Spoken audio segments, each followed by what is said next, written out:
Kotaku's new owners are purging it of woke. So this is really great news. Basically, Kotaku was bought out again, and their new owners have said, yeah, this is the end.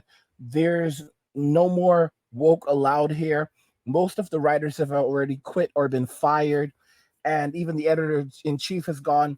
Let's go ahead and check out this video. Yeah, do you see the Kotaku drama? Publisher demands them pivot away from political stuff to do more game guides. Editor-in-chief, yeah, what is this here? Kotaku editor-in-chief Jen Glennon has exited her role. Yeah, so she tweeted out she's a Kotaku person. I'm actually surprised that she's the editor-in-chief Kotaku. I'm not blocked. Some personal news. I've resigned from Kotaku, and Jim Spanfeller is an herb. But either way, so she's left her role and she's no longer part of Kotaku. The parent company mandated the game's publication focus on game guides and deprioritize news. Holy shit. Wow. I mean, I'm gonna be honest. I think Kotaku's damaged their rep a lot by, like, basically platforming people that have extremely unpopular opinions and then farming out ad clicks because of that. Context. There are a lot of previous examples, but the most recent one is about the fluff piece Kotaku released on the Sweet Baby Inc. Steam group, where the writer claimed to have infiltrated their public Discord, ignored the harassment campaign brought forward by Sweet Baby Inc. employees, and then added fuel to the fire, making random racist remarks for no reason. Now let's see what she has to say. The fact that leadership wanted to aggressively pivot what Kotaku does in the midst of a harassment campaign levied against me and the site for an original piece of reporting that was the second most read story for over a week is telling. Mama. Kotaku has damaged their reputation tremendously by allowing people to editorialize and add in their own narrative about these games, their own, like, politics and everything like that. This has been a big problem for a long time. It's totally damaged their rep. And so, yeah, I'm gonna be honest, guys. I think that they're right. I hate women, hate trans people, hate other races, super racist, love to harass people. I hate gay people. Yes, yes. I forgot about gay people. Yes. Nazi, naturally. Obviously, I'm kidding. Kotaku is probably like the most embarrassing gaming news outlet there is. Its name has become synonymous with cringe and also just horrible journalism entirely in the industry. Their reputation is so horrible that their name gets used as an insult. Now, if we want to look a little bit further at this, as we can see over here, Kotaku editor-in-chief resigns after criticizing management. Jen Glenson says she believes the publication's new strategy is fundamentally misguided. So Glenson started her role as Kotaku editor-in-chief on October 10th, reporting to management at the site owner's Geo Media. However, she today announced her resignation on X, saying some personal news have resigned from Kotaku and Jim Spanner is an herb. I don't know what the hell that means. The later comment is a reference to long-running insult aimed at Geo Media CEO Jim Spanfeller, as detailed in Slate article from 2019. More information on Glenson's departure was reported by Aftermath, which itself consists mostly of former Kotaku staff. Aftermath received a copy of Glenson's resignation, in which she told Spanfeller and Deputy Editorial Director Leah Goldman that she disagreed with the decision to focus the site's priorities on guides instead of news. So, Aftermath also reported that Kotaku's main staff is now expected to write 50 guides a week for the site, and that its front page section, previously dedicated to breaking and major news stories, is now dedicated to tips and guides. So Kotaku used to be one of the greatest sites on the internet. You'd go there for news. There was a lot of, information. It was basically similar to IGN. It was better than IGN. There was like a breath of fresh air. It was just so much more open-minded. It was bigger than IGN. And then woke culture ran it into the ground. It became very, very toxic. It was a centerpiece for the gamer. And you know what comes after that gate thing, where I believe you had a writer who was actually working at Kotaku or did work for Kotaku, who was in a relationship with someone who was a game developer, and they gave her special coverage for her game, and they didn't disclose it. I believe it was Kotaku, forgive me if I'm wrong. And that actually resulted in just so much stuff.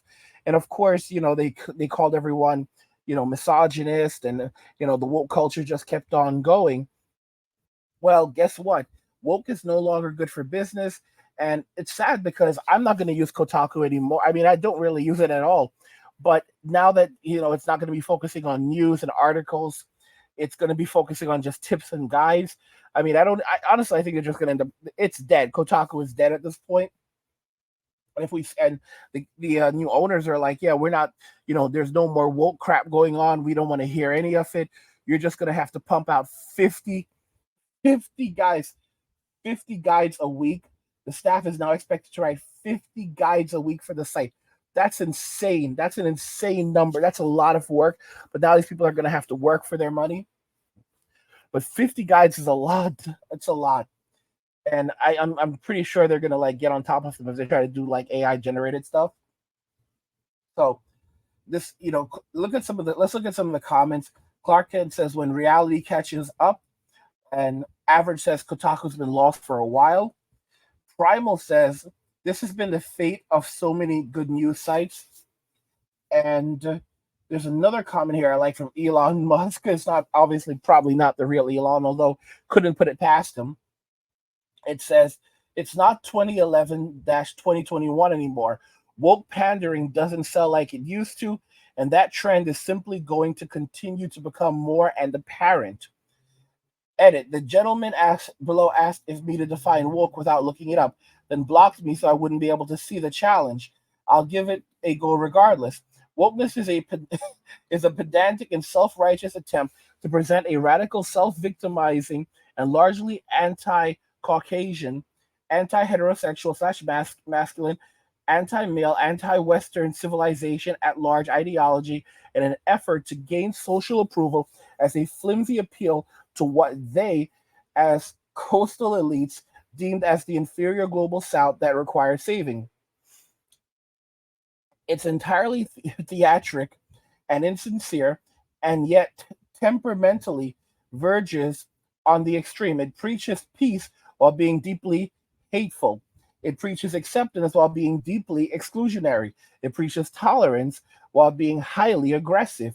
It's hypocritical to its core and is so radically left ideologically that it comes around the other side of the horse hole and verges on fascism, just pointed at the other side. Hopefully that works for them. Certainly they can be forgiven for not knowing me, but I would not express an opinion that I actually don't understand and haven't thought through. Still, though, if you disagree, please feel free to downvote. And if you agree, you're in good company. And it's really interesting because people are basically calling it what it is. It's absolute crap. It's absolute crap. Okay? This someone said, you seem to have missed the part in the story where Glenson said the site's traffic data suggested that stories were doing better than guides. And he responded, hi, Chris. Thanks for providing great editorial content and thanks for your reply. Okay, he says, sure, according to her. Kotaku stories may be performing better than guides, but that doesn't mean they were performing as well as they used to. It's clear Kotaku's leaders / investors are seeing some downward trends and are shaking things up for a reason. Take a look at a reputable website data source for confirmation. Kotaku is on the decline across all metrics. If people are tuning out in droves from a website known for news stories, then it's clear there's something wrong with the news stories. I know what's wrong with their news stories. I've also provided a definition for woke in the edited version of my original post. If you're interested, I do sincerely appreciate your work and hope you have a nice evening. So, of course, these people are pissed off. They're freaking out. A lot of people are angry over this because, the woke brigade is, just furious. Johnny, she's absolutely right. You can't go one day without you can't go one day being one of the best gaming news outlets to be a tips and tricks site. I remember Kotaku from back in the day, and I thought it had gone downhill in comparison, but now they will be beyond salvation. So yeah, it's probably done. It's deceased. I mean, I would only go to if I was gonna, I would hope that the new Kotaku would still focus on news, but just get rid of the woke. But no, they're just basically killing off the news entirely. So yeah, I mean that's pretty much the end of Kotaku, and I'm happy about that. I'm glad this steaming pile of garbage is finally being put out to pasture, and that's a great thing. I mean, the woke brigade, they destroyed the platform, they destroyed Kotaku, it's absolutely sad. And Elon, he describes it as a mind virus, and it absolutely is. There's no going back. The people who have been infected by this thing, they will never change. They will never go back. They will never compromise because they're too far gone. And the best thing to do is just not to argue, not to try, don't try to negotiate, don't try to make sense of it, because these people are too far gone.